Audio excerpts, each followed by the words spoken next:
بسم الله الرحمن الرحيم. اللهم صل على محمد وعلى آل محمد كما صليت على إبراهيم وعلى آل إبراهيم إنك حميد مجيد. اللهم بارك على محمد وعلى آل محمد كما باركت على إبراهيم وعلى آل إبراهيم إنك حميد مجيد. ربي زدني علما. ربي زدني علما. ربي زدني علما. رب اشرح لي صدري ويسر لي أمري واحلل عقدة من لساني يفقه قولي وبك نستعين يا مستعان. ربي يسر ولا تعسر وتمم علينا بالخير.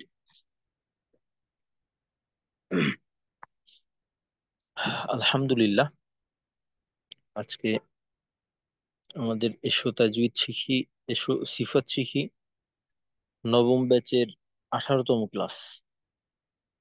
তো আজকে আমাদের অর্ধেক ক্লাস হয়ে যাবে। 36 ক্লাসের 18তম ক্লাস আজকে। তো গত ক্লাসে অর্থাৎ বৃহস্পতিবার আমাদের আলোচনা হয়েছিল 7 থেকে 12 পর্যন্ত এই 6টা মাখরাজের।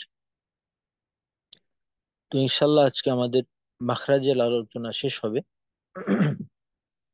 তো গত ক্লাসে আমাদের যে মাখরাজগুলি ছিল, তো ওই মাখরাজগুলির ব্যাপারে আপনারা একজন যদি শুনাইতেন।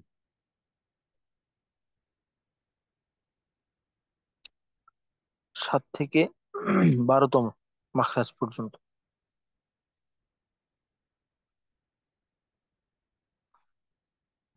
জিয়াউল হক ভাই। জি ওস্তাদ। জি, আপনি একটু শুনান 7 জি, থেকে 12 পর্যন্ত। 7 নাম্বার মাখরাজ।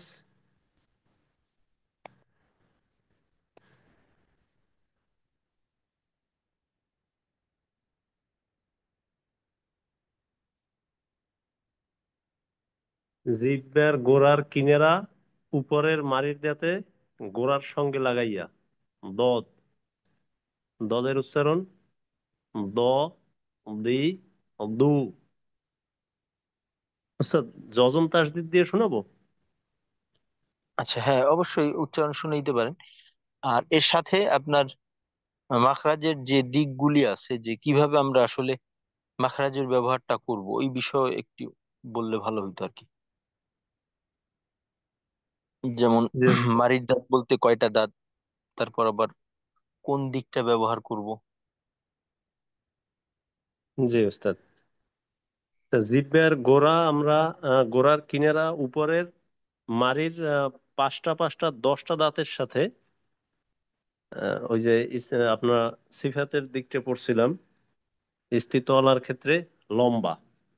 জিহ্বার লম্বা অংশ, অর্থাৎ ডানে পাঁচটা বামে পাঁচটা 10টা দাঁতের সাথে স্পর্শ করাইয়া দত। আচ্ছা, এখানে তো আমার যে 10টা দাঁত কি ব্যবহার করতে হবে বিষয়টা এমন না। যদি আমি জিহ্বার যে কোনো একটা কিনারা ব্যবহার করি, ডান কিনারা অথবা বাম কিনারা, ওই ক্ষেত্রে তো 5টা থাকবে। আর যদি উভয় কিনারাকে একসাথে ব্যবহার করি, ওই ক্ষেত্রে 10টা। তবে উভয় কিনারাটা ব্যবহার করেই উচ্চারণ করাটা উত্তম। জি। যে উস্তাদ, দদের উচ্চারণ দ, দি, দু। আদ, ইদ, উদ, আদ, দ, আদ, দি, আদ, দু। 8 নাম্বার মাখরাজ লাম। জিহ্বার আগার কিনারা সামনের উপরের দাঁতের মাড়ির সঙ্গে লাগাইয়া লাম। তা উপরের দাঁতের মাড়ি বলতে উপরের দাঁতের তালুর সাথে লামের উচ্চারণের সময় জিহ্বের আগার স্পর্শ হবে।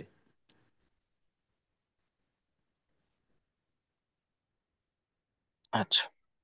লামের উচ্চারণ লা, লি, লু, আল, ইল, উল, আল্লাহ, আল্লি, আল্লু। নুন 9 নম্বর মাখরাজ। জিহ্বার আগা তারা বরাবর উপরে তালুর সঙ্গে লাগাইয়া। নুনের উচ্চারণটা লামের ক্ষেত্রে জিহ্বা যে মাড়ির যে অংশে লাগে তার একটু উপরে হলো নুনের মাখরাজ, লামের থেকে একটু উপরে নুন। নুনের উচ্চারণ না, নি, নু, আন, ইন, উন, আন্না, আন্নি, আন্নু। 10 নম্বর মাখরাজ। জিহ্বার আগার পিঠ তার বরাবর উপরে তালুর সঙ্গে লাগাইয়া র। র এর উচ্চারণ র, রি, রু, আর, ইর, উর, আর র, আর রি, আর রু। 11 নম্বর মাখরাজ। জিহ্বার আগা সামনের উপরের দুই দাঁতের গোড়ার সঙ্গে লাগাইয়া ত, দাল এবং তা।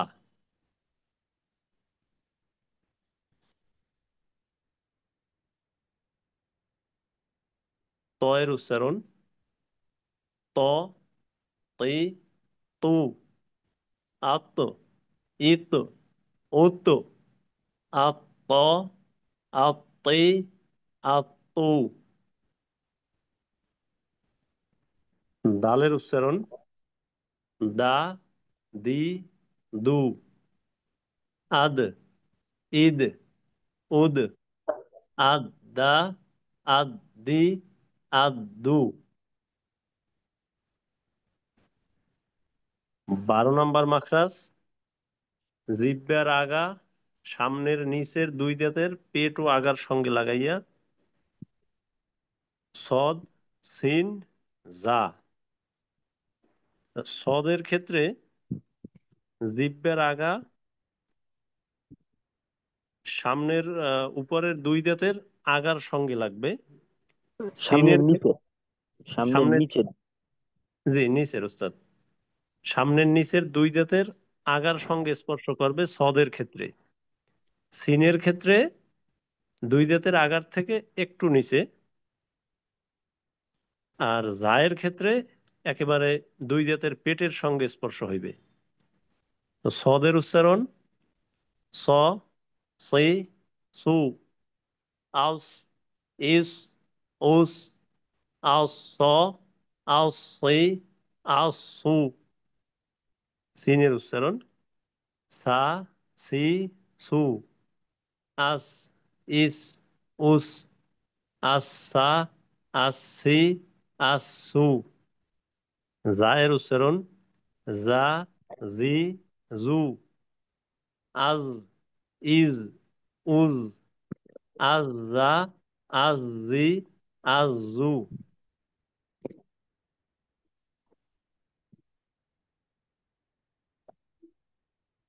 আচ্ছা, উস্তাদ ঠিক আছে, এইখানে ইনশাল্লাহ। যে আপনি বলছিলেন ওই দুই দাঁতের স্পর্শ হইলেও ওই একটা সম্ভবত হরফের কথা বলছিলেন, দুই দাঁতের স্পর্শ হইলেও সমস্যা নাই। ওইটা এটা একটু আবার যদি বলতেন উস্তাদ, ওইটা খেয়াল নাই। এটা সদ এবং সিনের ক্ষেত্রে সদের উচ্চারণ করার সময় কোনোভাবেই যেন উপরের দাঁত নিচের দাঁতের আগার সঙ্গে না লাগে। উপরের দাঁতের আগা নিচের দাঁতের আগার সঙ্গে লাগবে না। এর কারণ হইলো সদের উচ্চারণ আমরা করব জিহ্বার আগা সামনের উপরের দুই দাঁতের, সামনের নিচের দুই দাঁতের আগার সঙ্গে লাগাই। তো যেহেতু জিহ্বাটা সামনের নিচের দুই দাঁতের আগার সঙ্গে থাকে, তো ওই অবস্থাতে যদি আমরা উপরের দাঁতকে নিচের দাঁতের সঙ্গে লাগাই, তো তাহলে জিহ্বাটাও উপরের দাঁতের আগাকে স্পর্শ করার প্রবল সম্ভাবনা থাকে, বরং স্পর্শও করে। তো তখন মাখরাজের ব্যবহারে দেখা যায় যে একটু নড়চড় হওয়ার সম্ভাবনা থাকে, কারণ জিহ্বার আগা সামনের উপরের দুই দাঁতের আগা, এইটাও একটা মাখরাজ। তো ওই মাখরাজ থেকে হয়ে যাওয়ার একটা সম্ভাবনা থাকে, বা উচ্চারণের ক্ষেত্রেও এর একটা প্রভাব থাকে। তো এই জন্য সদের উচ্চারণে নিচের দাঁতের সঙ্গে উপরের দাঁতকে লাগাবো না। আর সিনের ক্ষেত্রে আমরা উপরের দাঁতকে নিচের দাঁতের আগার সঙ্গে স্পর্শ করতে পারি, তবে না করেও করা সম্ভব, এতেও সমস্যা নেই। যেহেতু সিনের ক্ষেত্রে জিহ্বার আগাটা সামনের নিচে দুই দাঁতের আগার সঙ্গে লাগে না, একেবারেই আগার সঙ্গে লাগে না, বরং একটু নিচে থাকে আর কি। জি। আচ্ছা, ঠিক আছে। আচ্ছা, তো আমরা তো মাখরাজ সম্পর্কে আলোচনা করতেছি। তো মাখরাজ ইনশাল্লাহ আজকে শেষ হয়ে যাবে। তো মাখরাজ শেষে আমাদের যতটুকু প্রাপ্তি দরকার ওইটা হলো যে একটা হরফ যখন আমাদের সামনে আসবে, তখন এর উচ্চারণের একেবারেই নিজস্ব যে জায়গাটা আছে, এই জায়গা সম্পর্কে আমাদের ধারণা থাকতে হবে। আমাদের এই ধারাবাহিক মাখরাজ, এইটা মনে রাখার কোনো প্রয়োজন নেই। শুধুমাত্র হরফটা আসলে মাখরাজটা বলতে পারলেই চলবে। ওই ক্ষেত্রে আমাদের ধারাবাহিকতার প্রয়োজন, মাখরাজটা বোঝার দরকার। আর আরেকটা বিষয় হলো, প্রত্যেকটা হরফের মাখরাজ কিন্তু আমাদের জানার প্রয়োজন নেই। যেমন ধরেন এই যে আহ, ত, দাল, তা, এইখানে মাখরাজগত ভুল আমাদের সাধারণত হয় না, কারোরই হয় না। তারপর হামজা,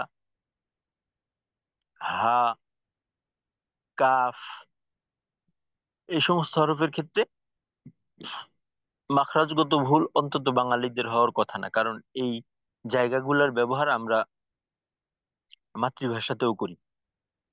যে সমস্ত জায়গার ব্যবহারটা আমাদের করা হয় না, ওই সমস্ত হরফের মাখরাজ সম্পর্কে আমাদের একেবারে পূর্ণ ধারণা থাকতে হবে।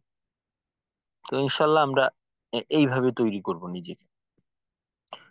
তো এরপর 13 নম্বর মাখরাজ। 13 নম্বর মাখরাজটা হলো যেটা কিনা আমরা জানতাম যে জিহ্বার মাখরাজ ছিল হইলো 10টা। তো ওইটা 4 নাম্বার থেকে শুরু হয়েছে, এই 13 নম্বরে এসে শেষ, 13 নম্বর পর্যন্ত। তো 13 নম্বর মাখরাজটা হলো জিহ্বার আগা সামনের উপরের দুই দাঁতের আগার সঙ্গে লাগাইয়া। জিহ্বার আগা সামনের উপরের দুই দাঁতের আগার সঙ্গে লাগাইয়া। তো এই যে মাখরাজটা আছে, এই জায়গার ব্যবহারটাও আমরা বাংলার ক্ষেত্রে করি না। তবে এই জায়গাটা একেবারে একটা বাহ্যিক জায়গা, অর্থাৎ এইটা আয়নার সহায়তায় দেখা সম্ভব, একেবারে মুখের বাহিরের দিকে। তো এজন্য এইখানে যদি মাখরাজটা জানা থাকে, তো ওই ক্ষেত্রে এই মাখরাজ থেকে উচ্চারণটা করাটা কষ্টকর না, একটু আহ, খেয়াল করা দরকার আর কি। আর আরেকটা বিষয় হলো, ল, জাল, সা, 3টা হরফ আছে এই মাখরাজে। তো ল এর উচ্চারণে আমরা জানি যে ইস্তিআলা, ইতবাক, এই সিফতগুলি আছে। তো যেহেতু এই সিফাতগুলির কাজ হলো জিহ্বার গোড়া এবং মধ্যখান পেছনের দিকে, সুতরাং জিহ্বার পিছনে একটা দায়িত্ব থাকে। ওই দায়িত্বের চাপে জিহ্বাটা অনেক বেশি সামনের দিকে আসা জিহ্বার জন্য সম্ভব হয় না। এই জন্য র এর উচ্চারণ যখন আমরা করব, তখন জিহ্বার আগা এবং দাঁতের আগা একেবারেই এক বরাবর থাকবে। ধরেন উম, এটা যদি দাঁত হয়, তাহলে জিহ্বাটা একেবারে দাঁতের আগা পর্যন্ত আসবে, দাঁতের সীমানাকে অতিক্রম করবে না, দাঁতের সীমানা অতিক্রম করে সামনের দিকে বের হবে না ল এর উচ্চারণ। তো ল এর উচ্চারণে যদি আমাদের এমনটা হয়ে যায়, সামনের দিকে চলে আসে, তো জিহ্বার যেহেতু পিছনের দায়িত্ব আছে, অনেকটা সামনে চলে আসলে, তো পিছনের যে ইস্তিআলা ইতবাকের কাজ আছে, ওই কাজের ক্ষেত্রে একটা দুর্বলতা থেকে যাওয়ার সম্ভাবনা থাকে, প্রবল সম্ভাবনা থাকে। আর হয়ও। তো এই ক্ষেত্রে আমরা এটা খেয়াল রাখবো যে ল এর উচ্চারণে জিহ্বার আগা সামনের দিকে চলে যাবে না, এক বরাবর থাকবে। এই গেল ল। তার পরবর্তীতে জাল এবং সা, এই দুইটা হরফের উচ্চারণে যেহেতু আহ, ই নাই, আপনার ইস্তিআলা ইতবাক সিফাত নেই, তো ল এবং সা উচ্চারণ করার সময় আমাদের ওই ধরনের কোনো দায়িত্ব নেই। বিশেষ করে সা, সা এর উচ্চারণে তো আসলে কোনো বিষয় নিয়ন্ত্রণ করার প্রয়োজন নেই।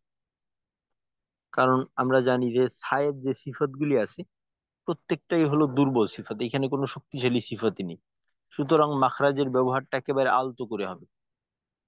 জালের ক্ষেত্রে শুধুমাত্র জাহার সিফাতটা হলো একটু শক্তিশালী, আর বাকি যে সিফাত আছে ওইখানে কোনো শক্তিশালী দ্বিতীয় সিফাত নেই।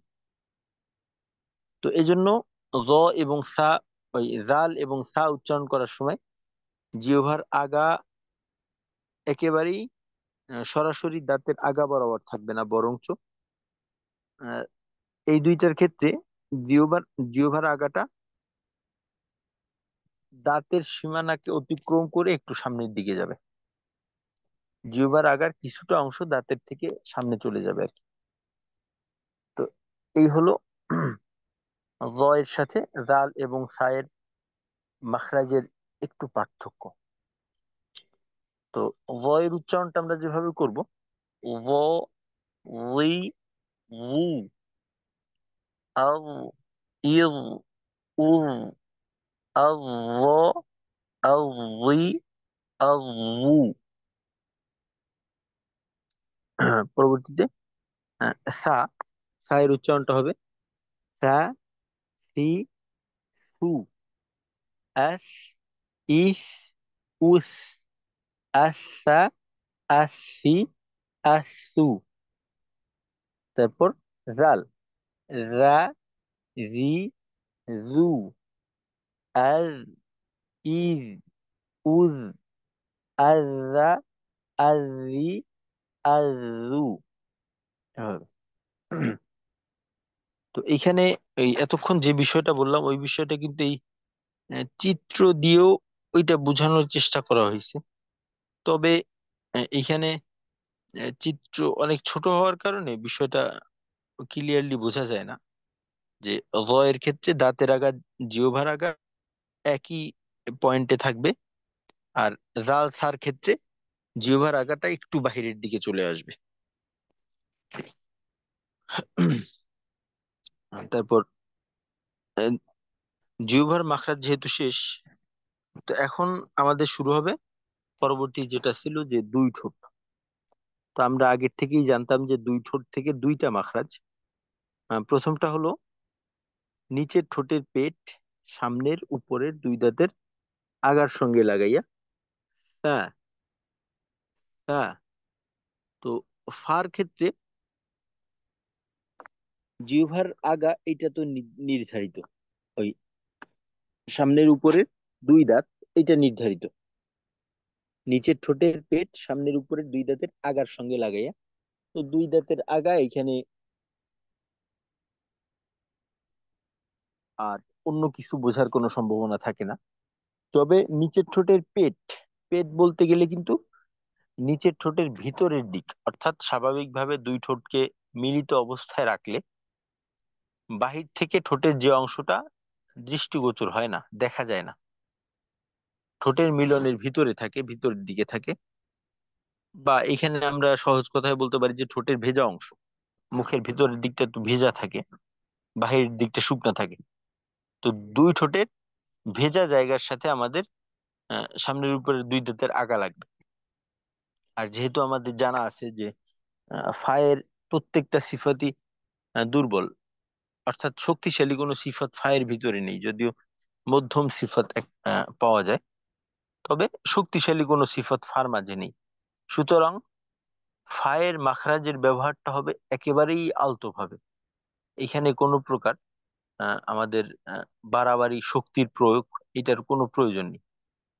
যেমন ধরেন, আমি যদি ফায়ের উচ্চারণটা একেবারে জায়গা ঠিক রাখলাম, যে সামনের উপরের দুই দাঁতের আগাও ঠিক থাকলো।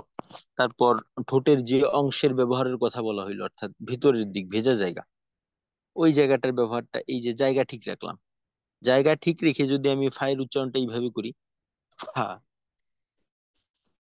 ই, ফু,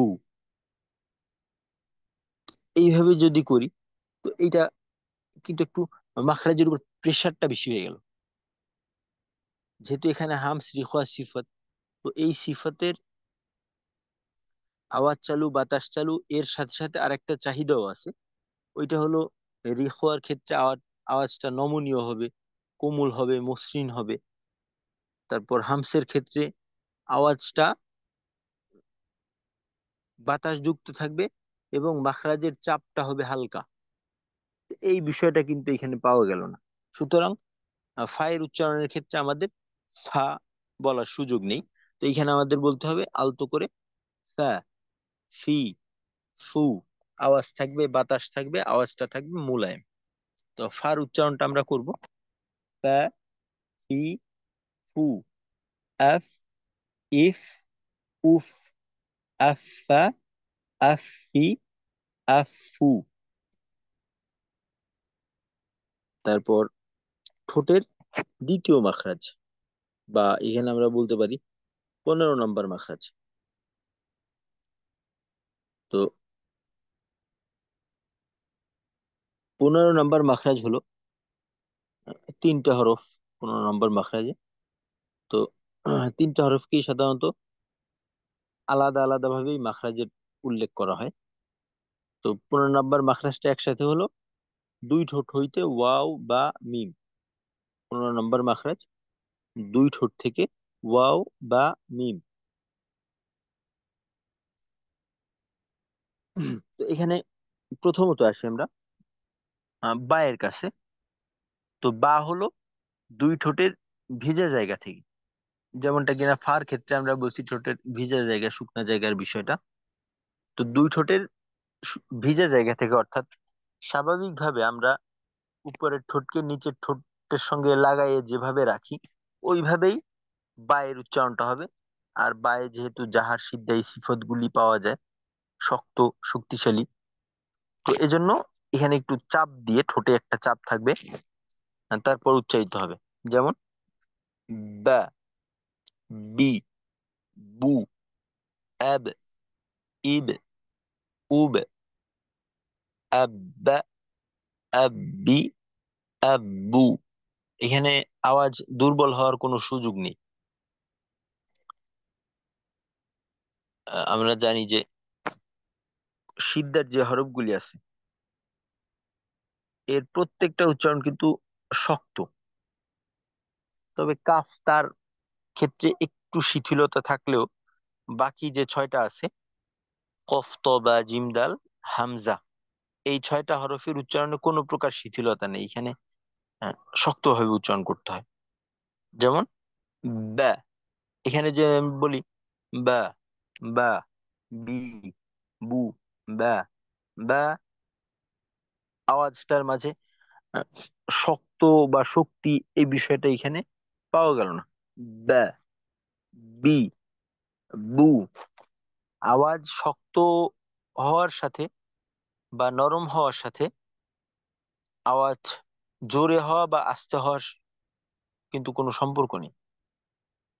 আমরা অনেক ক্ষেত্রে মনে করি যে আওয়াজটা জোরে করলে বোধহয় আওয়াজটা শক্ত হয়।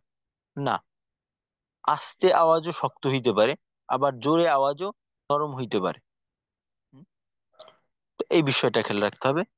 জোর, আওয়াজের জোর, এইটা নির্ধারণ করবে মাখরাজে আপনার নিয়ন্ত্রণ, মাখরাজের ব্যবহার, এইটা নিয়ন্ত্রণ করবে আপনার আওয়াজে শক্ত হইলো, শক্তিশালী হইলো, নাকি দুর্বল হইলো, নাকি নরম হইলো, এইটা মাখরাজের ব্যবহারটা নির্ধারণ করবে। তো বাকে আমরা শক্ত করবো মাখরাজের ব্যবহারের মাধ্যমে। তো তার পরবর্তীতে মিম। তো মিম হইলো দুই ঠোঁটের শুকনো জায়গা থেকে, অর্থাৎ আহ, ঠোঁটটাকে একটু ভিতরের দিকে নিয়ে ঠোঁটের শুকনো অংশ ব্যবহার করা। একটু ভিতরের দিকে নেওয়া বলতে হালকা, একেবারে একেবারে হালকা।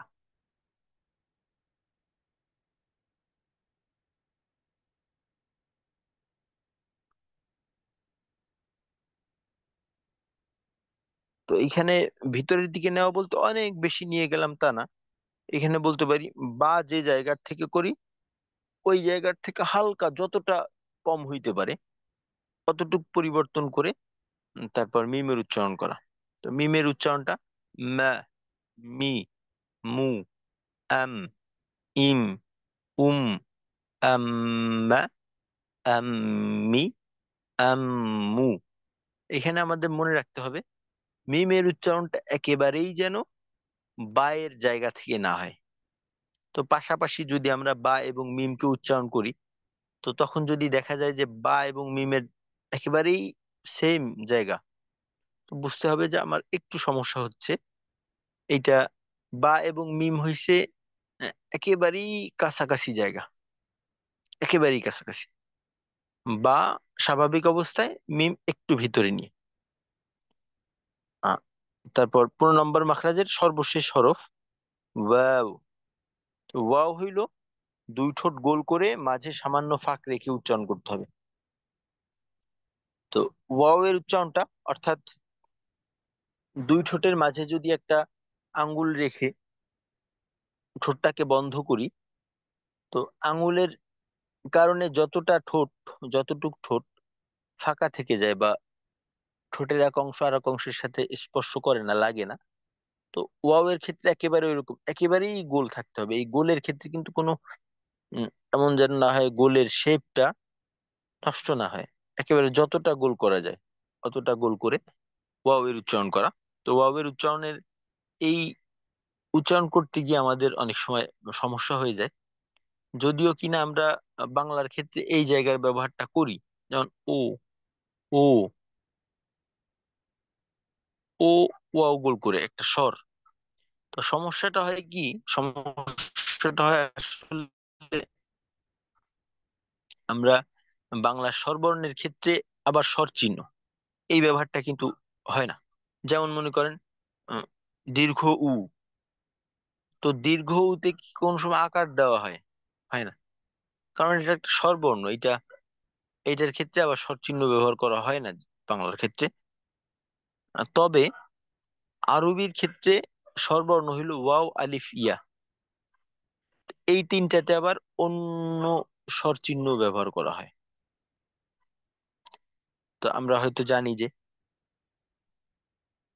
আলিফের স্বর চিহ্ন হলো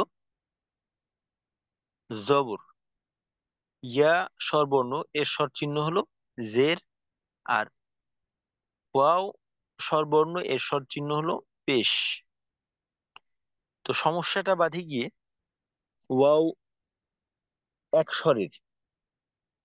তো যখন অন্য স্বর চিহ্ন ওয়াও এর সঙ্গে যুক্ত করা হয় ওই সময় আমাদের উচ্চারণ দেখা যায় যে জায়গা ঠিক থাকে না।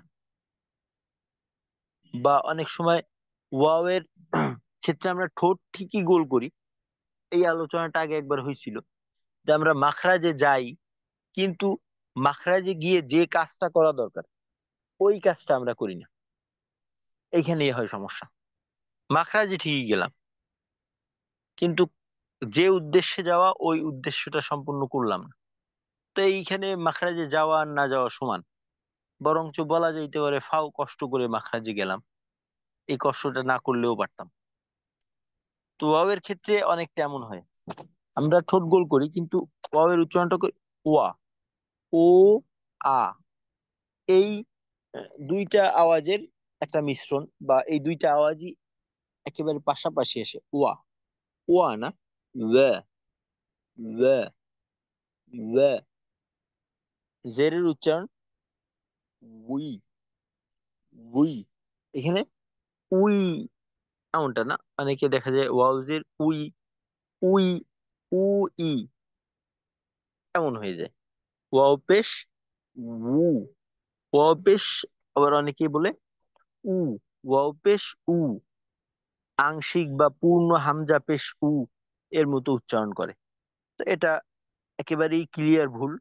তো এমনটা হওয়ার কোনো সুযোগ নেই। আমরা ওয়াবের উচ্চারণ করবো এভাবে: ওয়া, উই, উ, আউ, ইউ, উ,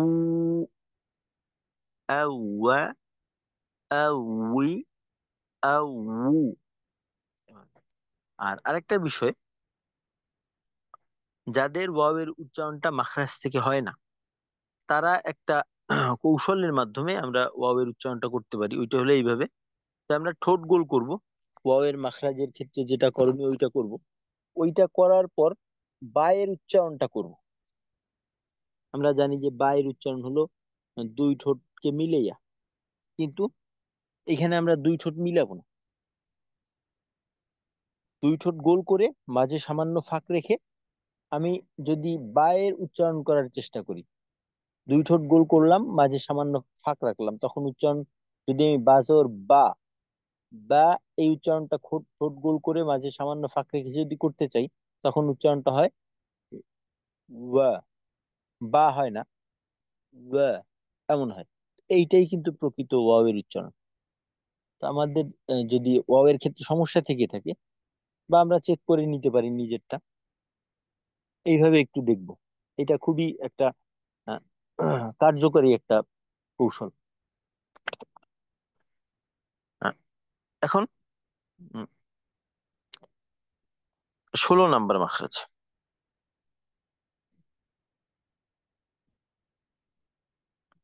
16 নাম্বার মাখরাজ হলো মুখের খালি জায়গা থেকে মাদের হরফ। মুখের খালি জায়গা থেকে মাদের হরফ। তো এখানে মাদের হরফের আওয়াজের মাখরাজ বলা হচ্ছে। এখানে কিন্তু মাদের হরফের আওয়াজের যে ধরন, বা বলতে পারি যে আওয়াজের যে অবস্থা, ওইটা কিন্তু বলা হয়নি। মুখের খালি জায়গা থেকে, তো খালি জায়গাটা আপনি যে কোনো ধরনের মাদের টান দিলেই মুখের খালি জায়গায় ব্যবহার হবে। যেমন বা, এই এই যে আওয়াজটা হচ্ছে এই আওয়াজটা হওয়ার ক্ষেত্রে মুখের খালি জায়গার ব্যবহারটা করা হয়। এখানে ভিতরের শ্বাসটাকে কোথাও বাধাগ্রস্ত না করে আহ এমন ই, এই উ। তো এইখানে কথা হলো, যখন আমরা জবর দিয়ে মাদের হরফের উচ্চারণ করব, ওই সময়টায় আমাদের জবরের উচ্চারণে যেভাবে ঠোঁট খোলা থাকার কথা, মাদের যতটুক টান, ধরেন মাদ আমি এক আলিফ টানি, তিন আলিফ টানি, চার আলিফ টানি, এই পূর্ণ সময় আমার ঠোঁটের অবস্থাটা একেবারেই জবরের মতো থাকবে। জবরের জন্য যেটা করণীয় আমরা জানি যে ঠোঁটের কিনারাকে একটু টান টান করে রেখে উপরের ঠোঁট থেকে নিচের ঠোঁটের দূরত্ব আহ, 2 আঙ্গুল পরিমাণ রাখা, এর বেশি না, আর কমও না, বেশি কমও না, এই ধরনের রাখা। তো এইভাবে পুরা টানটাই একভাবে থাকবে। আমাদের অনেক সময় সমস্যা হয় যে আমরা টান শুরু করি এক অবস্থার থেকে, মাঝে গিয়ে আর এক অবস্থা হয়ে যায়, আর শেষে গিয়ে আর এক অবস্থা হয়ে যায়। তো এইটা একটা সমস্যাকর বিষয়। এতে করে আওয়াজের ধরন পরিবর্তন হয়, আওয়াজ বিকৃত হয়ে যায়। এটা আমাদের অবশ্যই খেয়াল করতে হবে। তারপর আহ, ইয়া, ইয়া দিয়ে যে মাদগুলি হয়, ইয়ার মাদের ক্ষেত্রে জানি যে জেড থাকে, জেড দিয়ে ইয়ার মাদ হয়। তো ওইখানে টানের যে সময়টা আছে, ওই সময়টা আমাদের জেরের ক্ষেত্রে ঠোঁটের অবস্থা যেভাবে বলা হয়েছে, যেটা আমরা জানি, ওইভাবেই আমাদের পুরা টানটাকে ওই অবস্থায় থেকেই শেষ করতে হবে। অর্থাৎ ঠোঁটের দুই কিনারে টান টান রেখে জবরের তুলনায় ঠোঁটটা একটু কম খোলা থাকবে। আর সর্বশেষ ওয়াও। ওয়াও এর মাদের উচ্চারণ যখন আমরা করব, ওই সময় যেহেতু ওয়াও এর মাদটা এটা পেশের সহায়তা হয়, তো ওই ক্ষেত্রে আমরা